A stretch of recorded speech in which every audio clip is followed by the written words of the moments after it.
ဒီမှာဒီပကြီးကားကြီးကနော်အဲ့ဒါဘယ်သူပုံလဲသမီးသိလားသိပါတယ်ကဲဘယ်သူပုံလဲဖွားဖွားကိုပြောပါအောင်မြန်မာနိုင်ငံနောက်ဆုံးရှိပြီးတီဘောမင်းနဲ့ဘိုးတော်တီဘောမင်းနဲ့ဘွားတော်စုဖျားလက်ဟုတ်ပြီအဲ့တော့ဒီဘိုးတော်နဲ့ဘွားတော်မှာသမီးတော်ဘယ်နှပါရှိလဲသမီး၄ပါ၄ပါဟုတ်ပြီအဲ့ဒီဟာမှသမီးတော်၄ပါနဲ့တဖြည်းဖြည်းနဲ့ဖွားတို့ဖိုးတို့နောက်အခုအထိသမီးတို့ဖြစ်လာတာမြန်မာနိုင်ငံရဲ့နောက်ဆုံးရှင်ဘုရင်ကြီးနဲ့နော်ဒီမိဖုရားကြီးဘွားတော်စုဖျားလက်နဲ့အမျိုးတော်တယ်မလားဒီအဲ့လိုတော်လို့ရှိရင်တစ်ချိန်လုံးကမန္တလေး A long time ago, in a land known as Burma, there lived a line of kings who ruled one of the richest regions in the world for more than 1,000 years.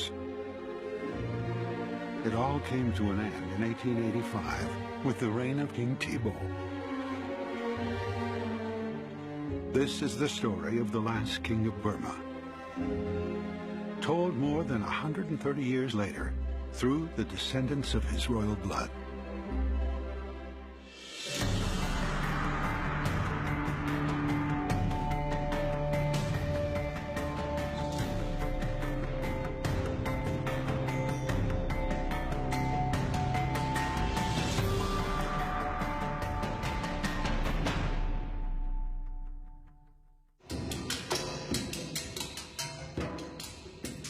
As a young 19-year-old, King Thibaw inherited one of the biggest kingdoms in Southeast Asia.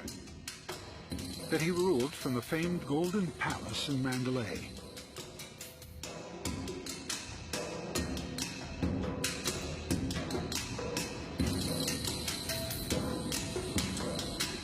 Spread across more than 1,000 acres, the Golden Palace was built to be an impenetrable fortress. An unscalable wall surrounded the palace. It was protected by a deep moat, designed to keep advancing armies at bay. But it was not just earthly invasions the kings were worried about.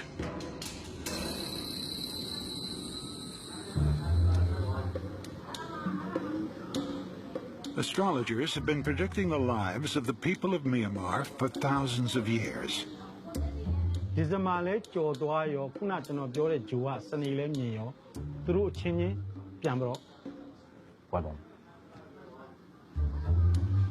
Suyaji's family have been astrologers for 8 generations. His grandfather was the astrologer in residence at King Thibaw's court.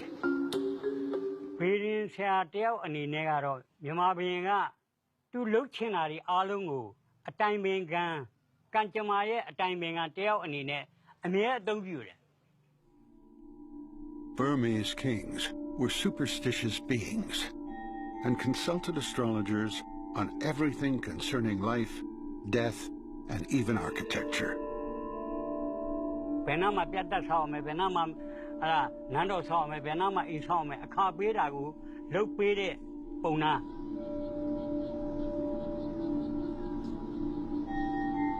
The astrologers advised the king to build watchtowers on the roofs. These were manned 24 hours a day by soldiers scouting for one of the king's biggest foes.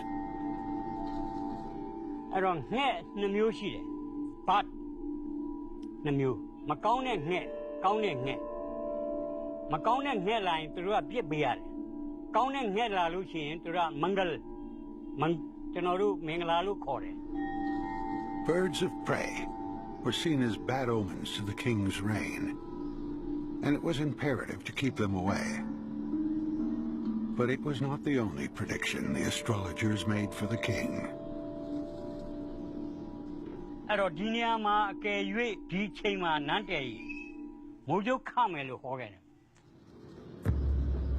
The Golden Palace was built anyway, and King Thibaw was surrounded by teak, gold, and rubies. The most opulent building was 23 stories high and covered in gold. This was considered to be the center of the universe because it housed the king's throne.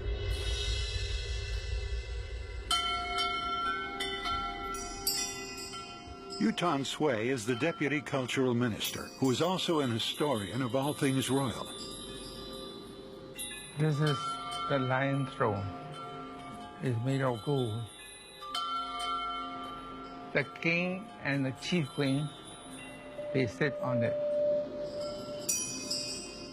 Nowadays, if you want to kill the king, you can shoot it. But at that time, you have to go and kill him with a knife. So that's why it's so high that nobody can reach it. King Thibaw lived the life. He ate in gold plates. He walked in golden shoes, lived in a golden palace, and even spat into a golden spittoon. Solid gold. Gold slipper, golden fan. Huh? Everything. They only use pure gold.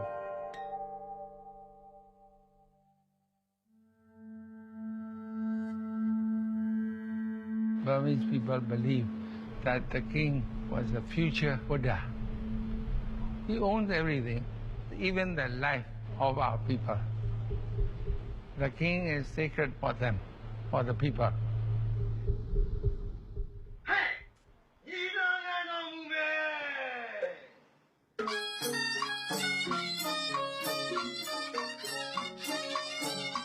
No one was above King Thibaw. He owned every object and every person on the land. He ruled one of the richest kingdoms in the world, so keeping his throne was not going to be easy.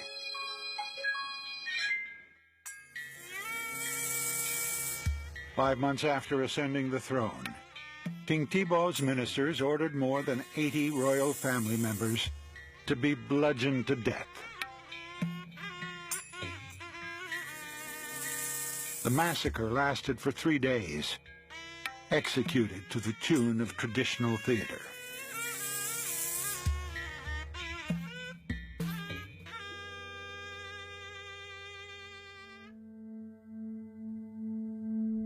With his family out of the way, there was just one last threat remaining: the British Empire. After 2 wars with the Burmese kingdom, the British Empire controlled large swaths of Lower Burma. And now, they were fighting a propaganda war.